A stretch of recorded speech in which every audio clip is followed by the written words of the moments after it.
Halo Soulmate, good day mates. Ketemu lagi dengan saya Ika Febrilia di Mate Channel. Dan hari ini hari yang begitu spesial karena saya ditemani oleh sekaligus dua mahasiswa saya nih. Dari kelas manajemen merek, benar ya? Benar Ibu. Oke. Nah teman-teman, sebelum kita mulai podcast pada sore hari, mungkin kalian boleh memperkenalkan diri satu persatu. Ini udah pakai hitam-hitam semua. Okay. Ya? Boleh. Mungkin dari siapa dulu Siapa nih? dulu? Boleh dari saya dulu nih. Ya udah, Oke, boleh silakan Arfa. Oke, sebelumnya soulmate sekalian yang lagi nonton sama Ibu Ika. Perkenalkan, nama saya Arfelka Kamal dari Prodi S1 Manajemen. Angkatan 2022. 2022. Namanya tadi Arfa ya? Arfa. Oke. Kemudian satu lagi ada siapa? Untuk sapaan soulmate. Oh iya. Ya udah coba sapa Soulmate gimana? Hello, tadi gimana dulu? Halo Soulmate, good day mates. Oke. Halo Soulmate, good day mates. Nah, gitu ya. Harusnya tuh halo Soulmate, good day mates dulu, baru nama saya Arfa gitu loh. Oh iya. Ya udah. Jadi nggak apa-apa lah ya. Lanjut ya. Gak enak jadi yang pertama tuh jadi tumbal. Jadi yang kedua tinggal nyontoh ya. Nggak apa-apa. Iya, udah nggak apa-apa. Halo Soulmate, good day mates. Nama saya Firdaus Ananta. Saya dari Prodi Manajemen Angkatan 2022. Oke, sama lah ya, kalian sekelas ya. Oke, ada Arfa, ada Firdaus. Oke, apa kabar kalian sore hari ini? Sehat semuanya? Alhamdulillah. Baik dan ngantuk. Yuk, kita mau ngobrol seru nih, masa ngantuk? Enggak dong ya? Nah, ini biar seger Bu. Biar seger ya, oke. Nah, untuk Ibu sendiri gimana nih Bu kabarnya Bu? Saya alhamdulillah juga sehat, semangat banget buat podcast sama kalian sore hari ini ya enggak? Oke. Nah, kemudian kita sebenarnya mau bahas apa di sore hari ini? Apakah nyambung sama dress code kalian? Nah, hari ini Ya, gimana? aduh, kayaknya gak nyambung sih juga nih. Enggak ya? Nyambung dong. Nyambung dong. Sama background. Nyambung dong, Iya, nyambung. banget Ya. Gimana? Kita mau bahas apa, Arfa? Nah, jadi kali ini kita akan membahas rebranding Twitter yang sekarang udah jadi X. Oke, rebranding Twitter menjadi X. Matching kan sama dress code Biru kalian kan? menjadi Hitam-hitam hitam, kan? biru jadi hitam. Biru jadi hitam. Oke. Kita bahas apa dulu yang awal nih, Firdaus? Nah, kita bakal bahas sejarah rebrandingnya dulu mungkin. Ya, Bu, silakan diceritakan dulu. Mungkin Soulmate belum banyak yang tahu proses rebrandingnya. Nah, mungkin untuk sejarah rebrandingnya Arfa mau jelasin dulu gimana? Loh, tadi dia cerita terus dilempar ke Arfa. Ya udah nggak apa-apa, boleh. Iya, udah oke ya. Silahkan. Oke, jadi kan dulu itu Twitter ini kan dulu sangat ikonik dengan logo burung. Iya. Burung biru ya Bu Iya, ya. burung biru, betul. Juga sama istilah tweet juga sama retweetnya. Iya, benar. Yang udah dikenal sama pengguna. Nah, namun di pertengahan 2023 ini Twitter resmi berganti nama menjadi X. Nah, perubahan ini tuh terjadi setelah Elon Musk membeli platform Twitter tersebut. Oke. Nah, jadi Elon Musk ini mengubah Twitter menjadi apa yang ingin ia sebut sebagai super app. Yang lebih luas dari sekedar media sosial, Ibu sama penonton sekalian. Oke, jadi berubah ya dari Twitter menjadi X. Oke. Nah, kemudian ini perubahannya baru ya sebenarnya kan? Paling baru setahun kali ya. Nah, tapi by the way kalian tuh termasuk ini enggak penggunanya Twitter enggak sih? Saya pengguna Bu kebetulan Bu. Pengguna ya? Iya, Arfa? saya ngerasain. Kalau saya kebetulan bukan pengguna Bu. Bukan ya? Bukan, saya pengguna Instagram. Oke, saingannya tuh ya. berarti sekarang pakai thread. Enggak juga. Enggak juga. Gimana? Oke, tadi Arfa sempat cerita proses rebrandingnya gitu ya. Iya. Kemudian apa yang menarik dari proses rebranding ini, Firdaus? Selain mungkin banyak pro dan kontranya ya, tapi yang menarik dari proses rebranding ini apa kira-kira? Nah, yang menarik dari proses rebranding ini kan awalnya tuh Twitter itu kan cuman buat tweet kayak Kaskus gitu lah tahu kan ya. Iya, tahu, teks-teks tahu. doang. Iya, Nah, dengan berubahnya menjadi super app ini, dia tuh harus memulai tantangan yang kuat Bu. Kayak dia harus ngemulai apa yang belum ada gitu. Kayak misalkan dia bikin fitur-fitur seperti apa? Premium ya ada juga. Iya, premium. Ya. Itu juga sih sebenarnya kita bakal bahas. Nah, tantangannya juga identitas Twitter ini Bu. Ini kan udah kuat banget ya Bu ya. Iya, sebenarnya untuk apa sih rebranding gitu ya? Iya, maksudnya kayak udah bagus Twitter, orang nyebutnya, wih si ini lagi nge-tweet ini nih gitu. Iya. Kalau X gitu kan berubah, jadi kita nyebut X-nya aja udah susah ya Bu ya. Apalagi. Oke, terus tapi kalau istilah tweet, retweet itu akhirnya digantikan apa sekarang? Nah, untuk tweet sama retweet, ini kebetulan Elon Musk ini ngambil alih si Twitter ini benar-benar ngubah semuanya, Bu. Oke. Ya, Berarti full rebranding ya? Iya, benar banget. Ini berubah jadi apa tadi belum terjawab? Dirubah jadi post sama repost. Iya, standar banget ya. Standar banget. Kalau yang dulu kan kayak Iya. nyantol ya di Iya, otak kita. nyantol banget dan emang Twitter banget ya nggak. Jadi orang kalau ngomongin tweet sama retweet itu udah pasti dia pakai Twitter gitu ya. Iya. Tapi kalau misalnya post repost kan sebenarnya nggak cuma dipakai sama Twitter aja atau sama X aja kan. Tapi di Instagram kan kita juga sering gitu ya. Post repost dan seterusnya. Gitu ya Arfa. Dan juga ya dampaknya tuh jadi pengguna yang udah sebelumnya tahu mungkin atau orang awam yang gak main Twitter yang tahu Twitter itu kayak tweet dan retweet terus berubah jadi X, pengguna paling kayak bakal ngerasa asing aja sih Bu ya. Apalagi namanya X gitu. Oke. Nah tadi saya mau bahas yang tadi di awal sempat di-mention sama Firdaus adalah bahwa dia melakukan rebranding secara keseluruhan. Ya nggak? Jadi dari sisi logo, merek, kemudian tadi sebutan kayak tweet, retweet gitu ya. Kemudian apalagi yang berubah gitu ya dari Twitter menjadi X ini? Perubahan besar apalagi yang terjadi selain tadi yang sudah disebutkan? Ada lagi nggak sih? Mungkin perubahan besarnya itu kalau yang saya lihat ya, saya kan main juga. Jadi dulu tuh nggak ada namanya fitur premium Bu. Oh, oke. Iya. Jadi Twitter ini benar-benar berubah. Jadi dia bisa buat monetize tweetnya, lalu bisa untuk podcast juga di sana. Ada kayak Ibu tahu aplikasi Noise nggak? Enggak. Bukan Noise ya? Apa ya? Enggak, apa dong Pokoknya itu? itu aplikasi buat khusus podcast gitu. Nah, tweet Noise ya? Iya, Noise. Pakai C ya? Iya, Noise. Noise. Oh, bukan noise gangguan ya, beda ya. Bukan. Terus Nah, dia tuh buat aplikasi itu kan sebenarnya aplikasi ya, tapi dimasukin ke dalam Twitter ini, X ini, ke X. Iya. Dan juga dulu untuk dapat verified itu kan harus ada kayak sertifikasi kalian ini artis atau bukan atau seniman. Kayak gitu Instagram ya, Iya, harus dapat centang biru itu kan. Sekarang tuh verified itu bisa dibeli Bu. Jadi iya, jadi ada ketimpangan banget tuh sama pengguna yang free buat main Twitter X itu sama yang enggak gitu, sama yang beli. Oke. Ya, saya soalnya banyak bertanya karena sebenarnya saya bukan konsumennya Twitter, saya bukan penggunanya Twitter gitu ya. Jadi saya memang nggak terlalu ngikutin perubahan yang terjadi gitu ya. Cuma memang perubahan besarnya adalah dari sisi tadi ya logo ya. Twitter menjadi X, kemudian pemilihan warna ya kan dari yang biru terang, biru cerah, biru awan gitu kayaknya ya. Iya nggak sih? Kemudian berubah menjadi X yang istilahnya kayaknya lebih dark, lebih misterius. Ya nggak sih? Benar ya? Benar. Nah ini saya nggak tahu nih sebenarnya image apa yang sebenarnya mau ditonjolin sama Elon Musk lewat rebranding ini gitu ya, tapi ternyata memang perubahan besar yang dilakukan. Nah sekarang pertanyaan saya adalah seberapa besar dampaknya? Nah sekarang kan kita bicara dampak kan, walaupun ini udah terjadi setahun yang lalu sih, cuma mungkin nggak ada salahnya kita coba untuk menganalisis, untuk mereview kira-kira dampak dari perubahan yang dilakukan seperti apa. Mungkin kalian bisa analisis satu persatu, mungkin dampak dari sisi apa dulu? Mau mulai dari siapa dulu nih? Dari siapa nih? Dari Kalian dulu. Lu dulu. Oke, dari saya dulu ya. Mungkin Gimana, saya bahas dari dampak terhadap identitas brandnya Ibu ya. Oke, gimana tuh? Nah, jadi dari sisi identitas brandnya ini, Twitter kan udah punya brand yang kuat ya dari logo apa namanya? Burung sama warna biru itu ya. Iya. Nah, jadi dengan dia menjadi X ini, mereka harus mulai lagi dari awal. Iya, betul. Buat narik pengguna yang lain ya. Iya. Nah, juga untuk membangun citra brand ini, artinya X juga harus membangun ulang identitasnya kan dari nol tuh, yang membutuhkan banyak usaha lagi. Iya, betul. Nah, terus perubahan besar ini juga punya resiko dalam hal persepsi dari pengguna lamanya. Oke, gimana tuh? Jadi kan publik yang udah kenal Twitter sebagai tempat untuk berbagi berita, opini, serta udah deket sama simbol-simbol seperti burung biru, juga istilah tweet, retweet, juga.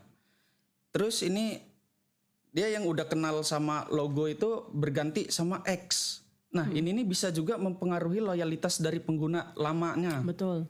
Juga mungkin juga ini bakal mengurangi nilai dari brand X ini sendiri jika tidak bisa cepat mendapat perhatian dari pengguna lama juga pengguna baru. Oke, jadi apa ya, kesimpulannya kayak butuh effort yang lebih ya nggak sih? Iya. Sebenarnya ini nggak cuma terjadi di Twitter ya teman-teman. Saat satu merek berubah nama menjadi merek yang lain, itu pasti akan butuh waktu, proses di mana konsumen tuh harus dibuat aware gitu ya, bahwa ternyata ada perubahan nama dari A ke B misalnya gitu ya. Dan ini sebenarnya nggak terjadi di Twitter aja atau nggak terjadi di X aja. Banyak contoh merek lain yang memang butuh waktu yang lebih panjang untuk bisa memberikan kesadaran ke konsumen bahwa ini tuh sebenarnya hanya perubahan atau pergantian nama aja gitu ya. Nah itu tapi kan butuh waktu ya untuk bisa menimbulkan awareness dari sisi konsumen, sehingga proses identitas mereknya harus lebih, effortnya harus lebih gitu ya Firdaus ya. Kalau saya nanggepinnya dia apa ya, dalam sisi konsumen tuh pasti ngerasa culture shock sih Bu. Kayak dia udah kenal dari Twitter yang dengan logo birunya terus berubah banget kan jadi X. Terus juga mungkin buat X ya Bu ya, mungkin buat X itu solusi yang harus diterapkan itu dia tuh harus kayak pelan-pelan gitu loh Bu. Iya, pelan-pelan ngelakuin perubahannya.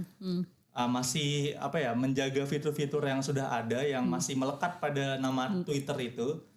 Lalu baru melakukan perubahan itu secara bertahap Bu, kalau menurut saya. Ya biar nggak kaget ya. Iya, biar nggak kaget Bu. Benar. Kan itu kan karena perubahan yang sangat besar itu kan banyak konsumen itu jadi loyaltinya tuh jadi berkurang kan ya. Satu hal yang mungkin membuat hal ini tuh cepat disadari sama masyarakat adalah karena figur Elon Musk-nya aja.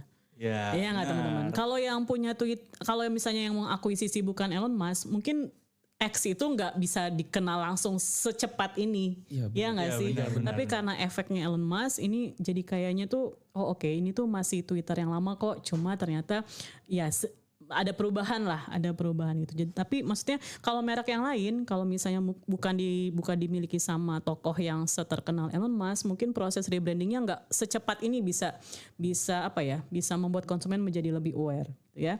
Oke, kemudian kalau misalnya bicara tentang efek atau dampaknya ke konsumen nih, karena kan kalian pengguna nih, terutama Firdaus ya.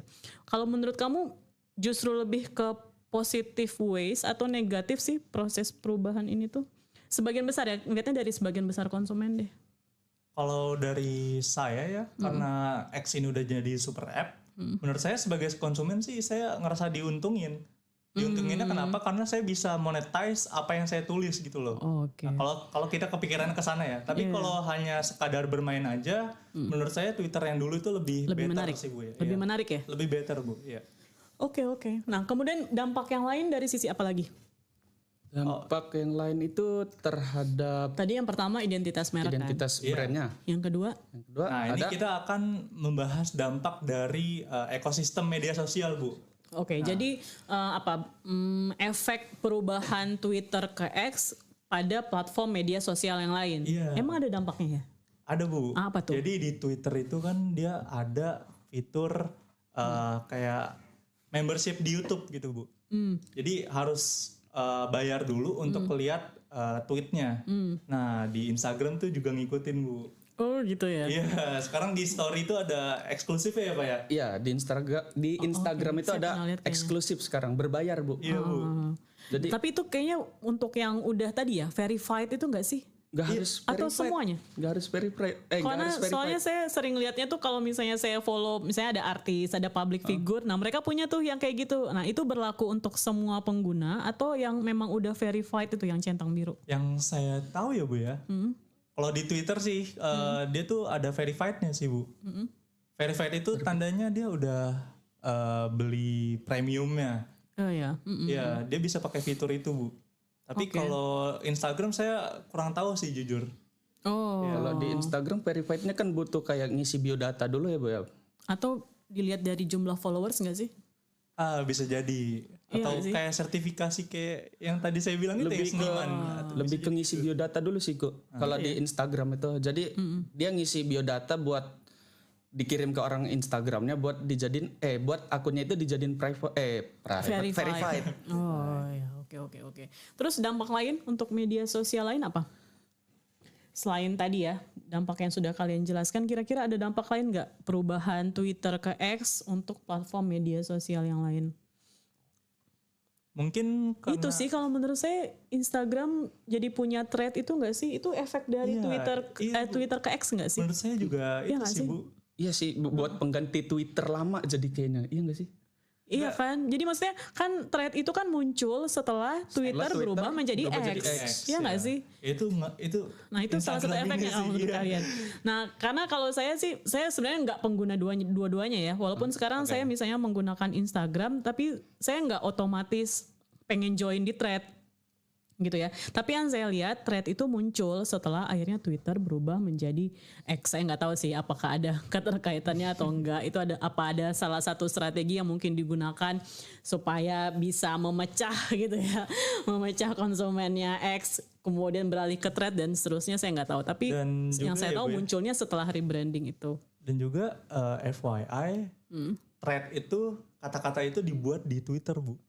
Maksudnya dibuat di Twitter? Thread itu istilahnya serangkaian cerita yang dirangkum menjadi satu tweet gitu Bu. Jadi Ibu pencet ininya nih tweetnya. Saya nyebutnya tweet. Terus ya sorry ya. Iya post ya post. Iya di post. Nah itu kelihatan kan replay dari penulisnya itu kan. Nah itu disebutnya thread Bu. Oh gitu. Iya. Terus Instagram ngambil istilah itu untuk dijadikan platformnya dia. Iya Bu. Itu menarik juga sih Bu. Oh I see. Saya baru tahu tuh kalau itu. Itu udah melekat di Twitter sih dari lama thread gitu. Kata-kata thread itu. Dan dipakai di Instagram. Iya mungkin karena saya bukan penggunanya Twitter, jadi saya nggak tahu ya bahwa ternyata thread itu ngambil istilah dari yang sudah pernah digunakan sama Twitter. Betul. Oke, silakan Soulmate menganalisis sendiri apakah terjadi. Gitu ya. Oke. Terus apalagi teman-teman yang mau kita bahas? Tadi kita udah bahas tentang proses rebrandingnya, kemudian kita bahas dampak ya, dampak dari perubahan ekosistem media sosial. Terus apalagi? Kita bakal bahas resikonya Bu, resiko dari rebranding ini. Iya. Nah, gimana? Resiko yang pertama itu resistensi pengguna. Pastinya pengguna setia Twitter itu udah terbiasa kan tadi yang sudah dibilang. Dia itu udah terbiasa dengan identitas dan juga cara kerja platform sebelumnya. Iya. Jadi perubahan ini tuh bakal bisa membuat mereka tuh terasingkan gitu loh pengguna yang lamanya. Nah, resiko yang kedua ini perubahan mendadak seperti ini tuh bisa nurunin loyalitas brand juga jika si X ini nggak cepet-cepet memenuhi ekspektasi pengguna yang lama. Kayak ya menurut saya sih penting banget sih kalau misalkan X ini tuh mempertahankan beberapa fitur gitu Bu. Ya, nggak semuanya langsung diganti. Oke, saya jadi tertarik ini nih teman-teman. Kalau Twitter itu kan tadi ya konsepnya kan kayak image-nya lebih ceria gitu ya, dan mungkin segmen pasarnya tuh kayak lebih rata nggak sih antara laki-laki sama perempuan. Sedangkan pada saat dia melakukan rebranding tadi seperti yang saya bilang, konsep tuh jadi kayak maskulinnya lebih tinggi ya dibandingin femininnya. Jadi kayak unsur spesifik ke salah satu gender tuh jadi kayak lebih kuat. Kalau saya ngerasanya ya, saya kan sebenarnya bukan pengguna ya, tapi maksudnya saya melihat secara umum. Nah, kalau misalnya di kalian, terutama kalian yang menggunakan platform ini, atau misalnya kalian bisa lihat artikel atau pemberitaan atau survei atau apapun itu gitu ya, terjadi pergeseran segmen pasar nggak sih? Dari misalnya yang awalnya lebih general, laki-laki dan perempuan pakai Twitter gitu ya, sekarang dengan konsepnya yang lebih dark, menggunakan warna hitam dan seterusnya, apakah ada perubahan atau pergeseran dari yang sifatnya general menjadi lebih spesifik ke laki-laki yang menggunakan, ada nggak sih yang kayak gitu? Kalau menurut saya atau masih tetap umum aja sebenarnya? Ya, karena saya pengguna ya, saya izin jawab ya. Iya. Dulu Twitter itu ya lebih benar, lebih colorful, dan sekarang tuh intensnya tuh lebih beda aja Bu. Jadi kayak lebih vibes-nya itu terasa tegang gitu. Iya bener ya, vibes-nya beda ya. Iya, tapi kalau untuk wanita dan pria itu masih sama sih Bu menurut saya. Apalagi di X itu masih didominasi K-popers sih. Iya, K-popers. Oh gitu. Iya Bu.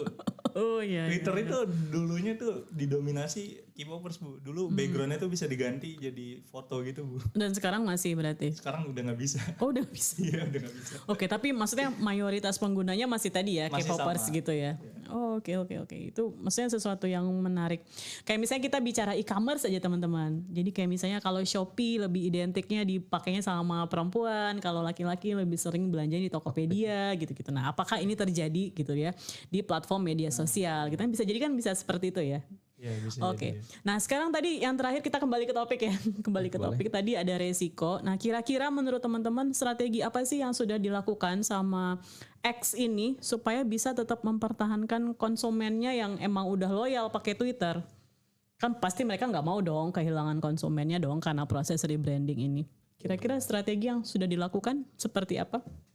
Nah, di sini nih mereka udah menggunakan strategi komunikasi yang baik dengan cara memperkenalkan perubahan secara bertahap, Bu. Dari Twitter ke X ini. Nah, dengan demikian ini pengguna juga bisa memahami alasan dibalik perubahan dari Twitter ke X ini, Bu. Nah, selain itu X juga bisa menggunakan berbagai saluran komunikasi seperti media sosial, konferensi pers atau kolaborasi dengan influencer untuk menyampaikan visinya sebagai super app itu. Oke, sebagai sebuah merek yang baru ya. Iya, sebuah merek yang baru. Oke. Dan juga menurut saya X itu harus mendengarkan feedback dari penggunanya sih, Bu. Kayak mereka tuh nunjukin bahwa mereka itu peduli dengan kebutuhan serta kekhawatiran penggunanya. Mungkin tadi itu kekhawatiran Ibu tentang gender tadi itu ya, Bu ya. Jadi ya. Nah, itu mungkin X kalau nonton ini. Padahal saya bukan pengguna juga gitu ya. Bisa-bisa ya ngasih masukan ya. Iya, kan bisa jadi itu masukan juga ya, Bu ya, dari warna yang dark itu dan lain-lain. Itu bisa terjadi pergeseran penggunanya tadi yang wanita itu. Ya mungkin hitamnya bisa dikasih pink sedikit. Tapi nanti mereknya jadi Blackpink. Aduh. Jadi merek lain tuh. Oke, menarik sekali teman-teman obrolan kita pada sore hari ini. Terima kasih banyak ya. Saya rasa bisa memberikan satu insight yang baru mungkin untuk soulmate gitu ya. Nah, apakah kalian juga merupakan pengguna X yang loyal gitu ya? Atau mungkin kalian lebih beralih ke thread? Nah, kita nggak tahu kayaknya. Kita nggak tahu. Nah gini, Bu, kita buat pertanyaan. Kalian pakai X itu buat apa? Ya, itu komen. Oh, tulis di kolom komen gitu. Terus kalian tim X atau thread? Nah, tim X atau thread. Kita lihat ya nanti ya kira-kira Kita lihat komentar jawabannya dari di kolom soulmate komen ya, nanti Bu. akan seperti Soalnya apa. di X itu banyak, Bu. Kumpulannya ada kumpulan ya tadi K-popers, kumpulan film, lalu ada fans JKT. Di X ada wibu nggak? Ada banyak. Ada banyak. Ya sama lah kayak media sosial lainnya lah, Bu. Ada segmen-segmennya sendiri lah di satu platform itu. Boleh nanti saya join di forum ibu-ibu deh. Nah kebetulan Ada lagi. ya, Bu, mantap ya, Bu ya. Sekarang ada komunitas, Bu, di X. Komunitas ibu-ibu maksudnya. Ini, Bu, dia ada komunitas marah-marah, ada komunitas murah-murah, ramah-ramah. Itu banyak banget, Bu. Gitu ya. Nah, itu menarik, Bu. Jadi X ini lama-lama ada ngikutin Facebooknya juga sih. Iya ya, tapi padahal kan Facebook kan udah nggak laku lagi kan? Masih laku. Oh, iya masih laku nggak sih? Masih, Bu. Masih. Tapi di Facebook itu memang kebanyakan buat ini nggak sih? Buat komunitas gitu-gitu kan biasanya. Komunitas masih kenceng sih di Facebook saya ngeliatnya. Iya. Saya soalnya pakai Facebook tahun 2008, tapi semenjak ada IG tuh mohon maaf ya.